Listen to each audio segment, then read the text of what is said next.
बोल news headquarter.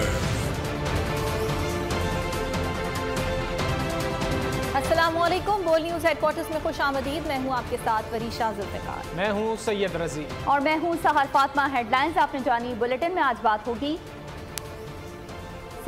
सियासी महाज फिर गरम।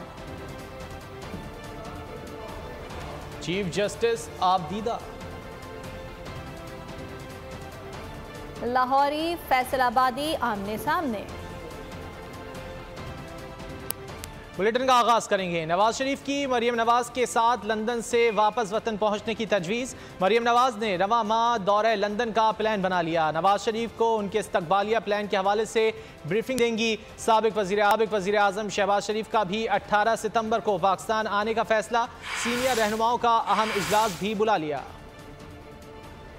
नवाज शरीफ की लंदन से वतन वापसी, शेड्यूल फाइनल करने के लिए बेटी को बुला लिया। चीफ ऑर्गेनाइजर मुस्लिम लीग नून मरियम नवाज का रवा माह दौरा लंदन का प्लान। वालिद नवाज शरीफ से मुलाकात में वापसी का शेड्यूल फाइनल करेंगी। पार्टी कायद को उनके इस्तकबालिया प्लान के हवाले से ब्रीफिंग देंगी। पार्टी रहनुमाओं की नवाज शरीफ और मरियम नवाज को लंदन से एक साथ वापस वतन पहुंचने की तजवीज। नवाज शरीफ 2018 की तरह मरियम नवाज का हाथ पकड़कर तैयारे से बाहर निकलें तो आवाम का जोश जज्बा दीदनी होगा। हतमी फैसला नवाज शरीफ खुद करेंगे। साबिक वजीर आजम शहबाज शरीफ का भी 18 सितंबर को पाकिस्तान आने का फैसला। 19 सितंबर को सीनियर रहनुमाओं का अहम इजलास भी बुला लिया। इजलास में नवाज शरीफ की वापसी से मुतालिक तजावीज़ पर गौर किया जाएगा। मरियम नवाज की ज़ेर सदारत खैबर पख्तूनख्वा ओहदेदारान का इजलास। नवाज शरीफ की वापसी के ऐलान का खैर मकदम, जबकि तारीखी इस्तकबाल का अज़्म नवाज शरीफ की वापसी मुआशी बदहाली के खिलाफ ऐलान जंग है। शुरा का कहना है कि नवाज शरीफ सियासी इंतकाम की आग का दरिया उबूर कर रहे हैं। नवाज शरीफ को इख्तियार वाले महंगे पेट्रोल के जिम्मेदार हैं। आपको बता रहे हैं मरियम नवाज की ज़ेर सदारत खैबर पख्तूनख्वा ओहदेदारान का इजलास मुनक़िद किया गया। नवाज शरीफ की वापसी के ऐलान का खैर मकदम, तारीखी इस्तकबाल का अज़्म किया गया। और पीपल्स पार्टी के सेंट्रल एग्जीक्यूटिव कमेटी इजलास की अंदरूनी कहानी सामने आ गई। पीपी अरकान पीडीएम में हुकूमत बनवाने में किरदार पर पी की क़यादत पर तनकीद करते रहे। ज़राए का कहना है कि अरकान ने कहा पीपल्स पार्टी साथ ना देती तो शहबाज शरीफ कभी वज़ीर आज़म ना बनते। शहबाज शरीफ मौलाना फजल रहमान को पीपी क़यादत ने इस मुकाम पर पहुँचाया। CEC अरकान ने इलेक्शन कमीशन के किरदार पर सवालात उठा दिए। पीपी क़यादत ने अरकान को इलेक्शन कमीशन बारे बयानबाजी से गुरेज करने की हिदायत की। CEC ने निगरान सिंध हुकूमत पर शदीद तहफ़्फ़ुज़ात का इजहार किया। कहा निगरान सिंध हुकूमत पार्टी रहनुमाओं के खिलाफ केस बना रही है। मुराद अली शाह ने निगरान सिंध हुकूमत के बारे CEC को ब्रीफिंग दी। कहा निगरान सिंध हुकूमत मैंडेट के खिलाफ काम कर रही है। इंतखाबात कब होंगे, तारीख देने का इख्तियार किसे है? सियासी कायदीन के बार बार सवाल पर वज़ीर आज़म अनवार उल हक काकड़ ने दो टोक साफ जवाब और जिम्मेदारी बता दी। सेंट्रल एग्जीक्यूटिव कमेटी मीटिंग में इलेक्शन कमीशन अपना स्केड्यूल और डेट ऐलान करे और उस हवाले से हम अपना रिक्वेस्ट जो है करते रहेंगे इलेक्शन कमीशन से। ये प्रोसेस कंडक्ट करना, उसकी एग्जीक्यूशन जो है वो इलेक्शन कमीशन ऑफ पाकिस्तान एक कॉन्स्टिट्यूशन और जिसका कानूनी जवाब हमारे पास नहीं है। इस बात की उम्मीद और यकीन रखते हैं मरदमशुमारी के बाद एक काबिल कबूल इंतखाब पाकिस्तान का नसीब बनेगा। अगर इंतखाबात की तारीख का ऐलान मैं करूंगा तो मैं गैर कानूनी काम। सिंध में हर सियासी जमात का खैर मकदम करते हैं। हम भी पंजाब में इंतखाबी इत्तेहाद बनाएंगे तो फिर किसी को एतराज़ नहीं होना चाहिए। पाकिस्तान पीपल्स पार्टी के रहनुमा फैसल करीम कुंडी कहते हैं आसिफ अली जरदारी को दूसरी सियासी जमातों से राबतों का टास्क दिया गया है। वो आइंदा चंद रोज़ लाहौर में क़याम करेंगे। नैब को सियासी मकासद के लिए इस्तेमाल नहीं करना चाहिए। कुछ चीज़ें हमारी इत्तेहादी जमातों की तरफ से भी आ रही हैं। मैं समझता हूँ कि अभी माजी करीब में हमारा इत्तेहाद ख़त्म हुआ और इतनी जल्दी उनको नहीं करनी चाहिए हालात ख़राब करने में, वरना बात निकलेगी तो बहुत दूर तक लग जाएगी। हमने कभी बैसाखियों की तलाश नहीं की। कुछ लोगों को, कुछ पार्टियों को हमेशा बैसाखियों की तलाश होती है कि हम बैसाखियों के ज़रिए इक़्तिदार पे आएंगे। हम कहते हैं कि इस मुल्क में फ्री एंड फेयर इलेक्शन होना चाहिए। आज भी हमारी डिमांड यही है कि इलेक्शन कमीशन इलेक्शन की तारीख देने में क्यों कतरा रही है। सुप्रीम कोर्ट में रेफरेंस दायर करेंगे ना सदर अलवी के खत का जवाब दिया जाएगा। इलेक्शन कमीशन ने वाज़ेह कर दिया, इंतखाबी शेड्यूल दिसंबर के पहले हफ्ते में जारी होने का इम्कान। कौमी और सूबाई असम्बली के इंतखाबात एक ही दिन होंगे। ज़रा इलेक्शन कमीशन का कहना है सदर ने खत में कौमी असम्बली के इंतखाबात की बात सूबों की नहीं, सदर और गवर्नर इलेक्शन की अलग अलग तारीखें देंगे तो आईनी बहरान पैदा होगा। चौधरी परवेज इलाही की मुश्किलात कम ना हो सकी। एंटी करप्शन सर्कल ने हिरासत में ले लिया। अडियाला जेल से जुडिशल कॉम्प्लेक्स में FIA की अदालत में पेश किया। अदालत ने 1 रोज़ा राहदारी रिमांड मंजूर करते हुए तिब्बी मुआयने की हिदायत कर दी। PTI रहनुमा को एंटी करप्शन हेडक्वार्टर्स लाहौर मुंतकिल किया जाएगा। चौधरी परवेज इलाही की मुश्किलात कम ना हो सकी। एंटी करप्शन सर्कल लाहौर ने हिरासत में ले लिया। साबिक वज़ीर आला पंजाब एक और मुश्किल में फंस गए। परवेज इलाही का 1 रोज़ा राहदारी रिमांड मंजूर। एंटी करप्शन सर्कल लाहौर ने PTI रहनुमा को हिरासत में ले लिया। अडियाला जेल से जुडिशल कॉम्प्लेक्स में पेश किया गया। अदालत ने 1 रोज़ा राहदारी रिमांड की इस्तदा मंजूर करते हुए तिब्बी मुआयने की हिदायत कर दी। हुक्काम के मुताबिक PTI रहनुमा पर एंटी करप्शन में 4 मुकदमात हैं। एंटी करप्शन हेडक्वार्टर्स लाहौर मुंतकिल किया जाएगा। इस्लामाबाद की इंसदाद दहशतगर्दी अदालत ने 20,000 रुपए के मचलकों के एवज जमानत मंजूर की थी। मचल के जमा ना होने की वजह से रिहाई ना हो सकी। पेट्रोलियम मसनूआत की कीमतों में इजाफे से अवाम परेशान है। वज़ीर आला पंजाब मोहसिन नकवी की मीडिया से गुफ्तगू, कहा मंसूबों की बरवक्त तकमील मिशन है। रिंग रोड मंसूबा जल्द मुकम्मल होने से ट्रैफिक में बेहतरी आएगी। शहरी इलाकों पर खुसूसी तवज्जो है। फ्यूल प्राइस के साथ चाहे मोटरसाइकिल वाला है चाहे गाड़ी वाला है, हर बंदा सोचने पे मजबूर है कि किस तरीके से उसको अल्टरनेट सोल्यूशन निकालें। FWO की टीम भी दिन रात लगी हुई है, तो जो थोड़े बहुत इनके इश्यूज़ हैं वो हम सॉर्ट आउट करा रहे हैं। होपफुली अगले 2-4 दिन 5 दिन में हो जाएंगे और उम्मीद तो बड़ी है अल्लाह ताला से कि ये 31 दिसंबर को कंप्लीट हो जाएगा इंशाल्लाह ताला। सबसे बड़ा फ़ायदा है जब रिंग रोड बन जाएगी, पूरे शहर की तकदीरें उस टाइम बदलती है जब आपकी पूरी रिंग रोड कंप्लीट होती है। तो अगर आप मुल्तान से आ रहे हैं तो पूरा शहर के अंदर ट्रैफिक आती थी और उसके बाद वो गुजर के जाती थी। अभी ये सारी की सारी ट्रैफिक इधर डाइवर्ट होएगी और लाहौर के बाहर निकल जाएगी। खबरों का सिलसिला भी जारी है। वक्त है ब्रेक के बाद देखिए महंगाई कितनी हुई।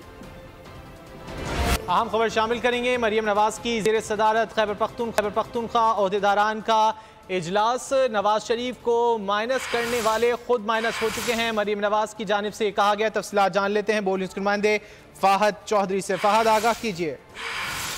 जी देखिए, पार्टी कायद मियां नवाज शरीफ की वापसी की तैयारियों के हवाले से खैबर पख्तूनख्वा और इस्लामाबाद की मुस्लिम लीग नून की तंजीमों का इजलास इस वक्त जारी है। मरियम नवाज चीफ ऑर्गेनाइजर की सदारत में, और इस इजलास से खिताब भी किया मरियम नवाज ने और उन्होंने कहा कि नवाज शरीफ जो है वो 21 अक्टूबर को वापस आ रहे हैं और भरपूर तैयारियों की हिदायत की है।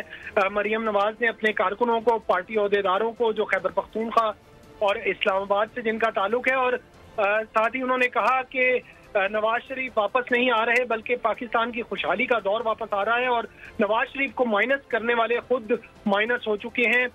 मरियम नवाज ने कहा कि नवाज शरीफ ने बहादुरी, साबित कदमी से सियासी इंतकाम का मुकाबला किया और अवाम को महंगाई से बचाया था। इस खिदमत की उन्हें सजा मिली और तैयारियों के हवाले से खुसूसी तौर पर हिदायत मुख्तलिफ जो ओहदेदारान हैं। बहुत शुक्रिया। सुप्रीम कोर्ट के सीनियर जज जस्टिस काजी फायज ईसा 17 सितंबर को मुल्क के 29वें चीफ जस्टिस सुप्रीम कोर्ट का मनसब संभालेंगे।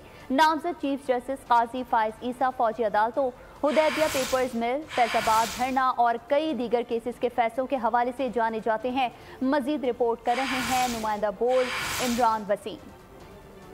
नामजद चीफ जस्टिस काजी फायज ईसा 17 सितंबर को ऐवान सदर में मुनक्किदा तकरीब में मुल्क के 29वें चीफ जस्टिस ऑफ पाकिस्तान का हल्फ उठाएंगे। काजी फायज ईसा 26 अक्टूबर 1959 को कोयटा में पैदा हुए। जस्टिस काजी फायज ईसा 5 अगस्त 2009 में chief justice Balochistan high court और 2014 में सुप्रीम कोर्ट में जज तैनात हुए। जस्टिस काजी फायज ईसा ने बतौर सुप्रीम कोर्ट जज कई अहम फैसले दिए, जिनमें फ़ौजी अदालतों के खिलाफ फैसला, हुदैबिया पेपर मिल्स, फैज़ाबाद धरना और ख़वातीन के विरासती हुकूक जैसे फैसले शामिल हैं। नामजद चीफ जस्टिस को चंद साल कबल सुप्रीम जुडिशल काउंसिल में ओहदे के खिलाफ रेफरेंस का सामना भी करना पड़ा, जो कलअदम करार पाया। जस्टिस काजी फाइज ईसा को चीफ जस्टिस ऑफ पाकिस्तान का मनसब संभालने के बाद कई चैलेंजेस का सामना होगा, जिनमें जजेस बाहिमी इख्तलाफात, आर्टिकल 184/3 के इख्तियार के इस्तेमाल का तरीका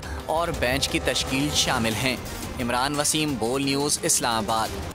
चीफ जस्टिस पाकिस्तान उमर अता बंदयाल आज अपने मनसब से रिटायर हो रहे हैं। जस्टिस उमर अता बंदयाल ने 1 साल 7 माह की मुद्दत के दौरान कई अहम फैसले दिए। उनके मुतादिद फैसलों को सराहा गया तो कई फैसलों में उन्हें हदफ तनकीद बनाया गया। 14 मई को इलेक्शन कराने के उनके फैसले पर अदम अमल दरामद भी कई सवालात को जन्म दे गया। इमरान वसीम की report. Chief justice Pakistan Umar Ata Bandial के 19 माह कई अहम फैसलों के हवाले से हमेशा याद रखे जाएंगे। चीफ जस्टिस उमर अता बंदयाल ने 7 अप्रैल को कासिम सूरी की तहरीक अदम एतमाद के खिलाफ रूलिंग को कलअदम करार दिया, जिस पर हुक्मरान जमात तहरीक इंसाफ ने तनकीद के निश्तर चलाए। चीफ जस्टिस पाकिस्तान ने आर्टिकल 63A की तशरीह के जरिए हमजा शहबाज को वज़ारत आला से हटाकर परवेज इलाही को वज़ीर आला पंजाब बनाया तो PDM जमातों ने इन्हें आड़े हाथों लिया। 14 मई को पंजाब में इंतखाबात कराने के इनके हुक्म पर भी अमल दरामद नहीं हो सका। चीफ जस्टिस बंदयाल और हम ख्याल जजेस ने supreme court practice and procedural कानून 2023 को मुअत्तल किया। चीफ जस्टिस उमर अता बंदयाल पर जस्टिस काजी फाइज ईसा और सरदार तारिक मसूद को नज़रअंदाज करने पर सवालात उठे। चीफ जस्टिस उमर अता बंदयाल फौजी अदालतों के खिलाफ दरख्वास्तों पर भरपूर समातों के बावजूद मामला मुंतकी अंजाम तक न पहुँचा सके। Imran Waseem, Bol News, Islamabad. Chief justice Umar Ata Bandial ने सुप्रीम कोर्ट अफसरान और स्टाफ के साथ अलविदाई खिताब किया। चीफ जस्टिस दौरान खिताब आबदीदा हो गए। उन्होंने दौरान खिताब खुद को डूबते सूरज से तशबीह दी। मेरी हालत अब डूबते सूरज जैसी है, आप लोगों का अभी वक्त बाकी है, सब अपनी भरपूर लगन से काम करें। चीफ जस्टिस ने कहा, मुल्क को मुआशी और दीगर चैलेंजेस का सामना है, जब सब इकट्ठे होंगे तो ये बहरान नहीं रहेगा। और अब कुछ बात पेट्रोलियम मसनूआत की, जिनकी कीमतों में इजाफे पर आवाम रो पड़े। बोल न्यूज़ के माइक पर इकदाम को जालिमाना करार दे दिया। शहरियों का क्या कहना था, आपको दिखाते हैं। किसी उसमें भी नहीं जा सकते कि 3 दिन की जाके सोग मना लें, कुछ कर लें, कोई फ़ायदा नहीं। ये जलालत वाली बात है और कुछ भी नहीं है। आखिर मजबूरी में बाइकें खड़ी करनी पड़ेंगी। सर बहुत बुरा हो रहा है, जो आवाम के अंदर बचा कुचा खून है ना, वो सब चूस रहे हैं। गरीब तो मर जाएगा, अमीर बचेंगे, वो ऐश करेंगे। सर गरीब आदमी के लिए तो अब ज़िंदगी गुजारना बहुत ही मुश्किल हो चुका है। ठीक सरप्राइज दिया है, हम लोग हैं इसी काबिल, ये हमें यही चाहिए था। अभी और होना चाहिए हमारे साथ। करना क्या, नालायकी जिंदाबाद है। इसकी वजह कितना वजन डालेंगे आवाम के ऊपर। सर गवर्नमेंट तो सरप्राइज़ ही देने के लिए आई है और लग रहा है कि सरप्राइज़ देते देते आवाम फारिग हो जाएगी हमारी। सर जी ये गवर्नमेंट जो है ना, पहले ऐलान था कि गुर्बत मुकाओ, अब कहते हैं कि गरीबी खुदकुशी पे मजबूर हो गया गरीब। गवर्नमेंट जोड़ा भी गलत काम कर दिया ना, रात में ही कर दी। ये पेट्रोल का पहले ही इजाफा बहुत ज़्यादा हो गया, 26 रुपये अब रात का हो गया, हम कैसे मैनेज करेंगे यार। भाई गरीब आदमी मर गया, पेट्रोल पवा के इतना महंगा हो गया हुआ कि रोटी खाइए या पेट्रोल पाइए। यहाँ पे किसी से अपील नहीं की जा सकती जी, ये सारे अपनी मर्जी से पेट्रोल बढ़ा रहे हैं, ये एक माफिया है मुल्क में। पेट्रोल तो दिन ब दिन बढ़ाए जा रहे हैं। 26 रुपये वादा गया है, कोई पूछने वाला ही कोई नहीं इनको। भाई या बच्चों को खाना खिलाएंगे तो या फिर पेट्रोल डालेंगे। पेट्रोल की कीमत 332 रुपये कर दिया है, अब हम स्टूडेंट्स कहाँ जाएं? हुकूमत पाकिस्तान को चाहिए कुछ ख्याल करें गरीबों का। अवैस सत्तार और मोइन ज़ुबैर हमारे साथ मौजूद हैं। सबसे पहले अवैस सत्तार, आप बताइएगा कि यहाँ पर आप जिन खिलाड़ियों के साथ मौजूद हैं, ये बाबर आजम को सपोर्ट कर रहे हैं या उनकी मुखालिफत में बोल रहे हैं? जी बिल्कुल, एशिया कप में जिस तरह की पाकिस्तान की मायूस कुन परफॉर्म का भी जो मोराल है बहुत ज़्यादा डाउन हो चुका है और अब वो जो मिला जुला तासुर है, कुछ लोग बाबर आजम की कैप्टनसी के खिलाफ हैं तो कुछ उनके हामी भी हैं। मेरे साथ कुछ क्रिकेट लवर्स मौजूद हैं। हम इकबाल क्रिकेट स्टेडियम में इस टाइम यहाँ पर हैं, PCB अंडर-19 की मैचेस भी चल रहे हैं और ये आप मैच देखने के लिए आए हैं। आप क्या कहते हैं कि किस तरह की परफॉर्मेंस आप यहाँ पर रही बाबर आजम की कैप्टनसी से, आप सेटिस्फाइड हैं?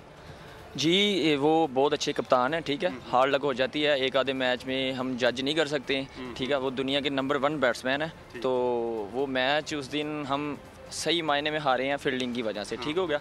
वो उन्हीं की कप्तानी में ODI अपना पाकिस्तान टीम नंबर 1 पे है दुनिया की, ठीक है।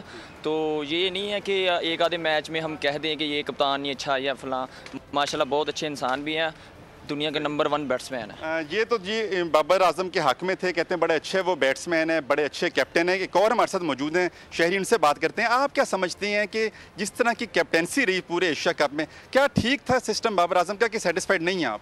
नहीं जी, बाबर आजम का सेटअप ठीक नहीं था। मैं चाहता हूँ कि बाबर आजम को ऐसे प्लेयर खेलना चाहिए, क्योंकि स्कोरा भी नहीं हो रही बाबर आजम से, तो लिहाजा हम ये चाहते हैं कि बाबर आजम को कैप्टनसी नहीं करनी चाहिए। अवेस, आप साथ ही मौजूद रहिएगा। मोइन जुबैर भी खिलाड़ियों के हमरा मौजूद हैं, बाबर आजम के कुछ सपोर्टर्स उनके साथ भी मौजूद हैं। मोइन बताइएगा, इनका क्या कहना है बाबर आजम की कारकर्दगी के हवाले से? जी बिल्कुल, एशिया कप में शिकस्त के बाद जो बाबर आजम की कैप्टनसी है उस पर सवालात उठाए जा रहे हैं। हम जिस ग्राउंड पे मौजूद हैं ये LCCI ग्राउंड है, यहाँ पर ही बाबर आजम ट्रेनिंग करते रहे और जो नन्हे खिलाड़ी हैं उनसे जानते हैं कि बाबर आजम की कैप्टनसी पर वो क्या कहते हैं। एशिया कप हार गया, बाबर आजम जिम्मेदार है? बाबर आजम की कोई गलती नहीं है, जो जिस तरह के हालात जा रहे थे यही कह सकते हैं कि अंत तक लड़ गए, यही बहुत अच्छा है जिस तरह के हालात जा रहे थे। बाबर आजम ने सही कैप्टनसी की है? बिल्कुल सही किया। आप बताएं, बाबर आजम की कैप्टनसी पे सवाल उठा रहे हैं, आप किसके हक में? अगेंस्ट हैं, बाबर के हक में हैं? नहीं, बाबर के अगेंस्ट नहीं हूँ, बिल्कुल बाबर के हक में हूँ, क्योंकि बाबर का कोई जिम्मा नहीं है इसमें, ठीक है। कैप्टनसी और प्लेयर जो जैसा खेल रहे थे उस हिसाब से तो बाबर बिल्कुल अपनी कैप्टनसी के हिसाब से बहुत ही अच्छा जा रहा था। उसे वर्ल्ड कप में भी कैप्टनसी उसे कंटिन्यू रखना चाहिए मज़ीद आगे। अच्छा, किसकी गलती है? एशिया कप हार गए, बाबर आजम ने कैप्टनसी गलती, आखिरी मैच भी हमारे हैं जिसकी वजह से बाहर हुए हैं। सर देखें, पहले तो एज अ टीम खेले हैं, एज अ टीम हारे हैं, इसमें किसी इंडिविजुअल की परफॉर्मेंस नहीं थी सारी। मतलब तो फिर भी जिम्मेदार होता है, कैप्टन होता है, लेकिन देखें हमारे बॉलर भी इंजर्ड हो गए हैं। लास्ट मैच में 2 बॉलर हमारे इंजर्ड हो गए थे, इस वजह से ये भी डिसएडवांटेज एक लगा है हमें कि हमारे बॉलर बाहर बैठ गए जो प्रीमियर बॉलर थे हमारे। और उससे ये है कि हमारे जो नए मतलब ये हमारे लिए एक सबक था कि हम वर्ल्ड कप की तैयारी आगे चलते हैं। कुछ बच्चे जो लाहौरी हैं वो तो मुकम्मल तौर पर बाबर आजम को सपोर्ट कर रहे हैं, लेकिन फैसलाबाद में मिला जुला रद्द-ए-अमल सामने आ रहा है। कुछ लोगों का ये कहना है कि बाबर आजम से कैप्टनसी ले लेनी चाहिए और कुछ ये कहते हैं कि उन्हें कंटिन्यू करना चाहिए। आप दोनों हमारे साथ मौजूद थे और इस बारे में आपने गुफ्तगू की, बहुत शुक्रिया आपका।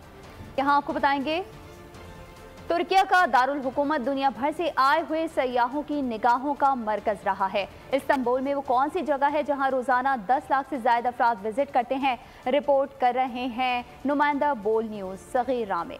आज हम मौजूद हैं तकसीम स्क्वायर में, इस्तांबुल के मशहूर व मारूफ सियाहती मुकाम पर, और यहाँ पर दुनिया भर से आए हुए तमाम अफराद जो भी यहाँ पर इस्तांबुल में सियाहत के मकसद के लिए आते हैं वो तकसीम स्क्वायर और इस्तकलाल स्ट्रीट को विजिट करना नहीं भूलते।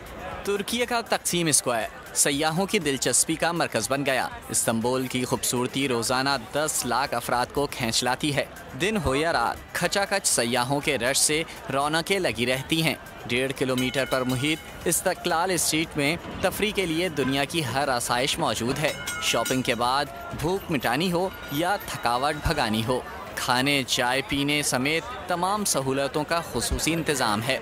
संडे हो या ईद इस्तकलाल, स्ट्रीट सयाहों के लिए सारा साल खुली रहती है, छुट्टी किसी दिन नहीं होती।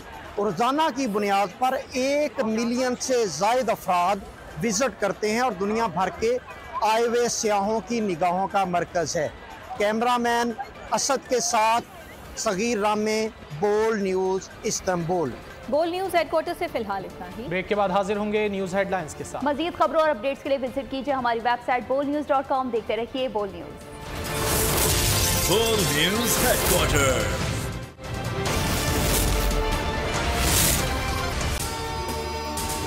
अगर आपको ये वीडियो पसंद आए तो लाइक पर क्लिक करें, सब्सक्राइब करें और बेल दबाएं ताकि कोई खबर रह न जाए।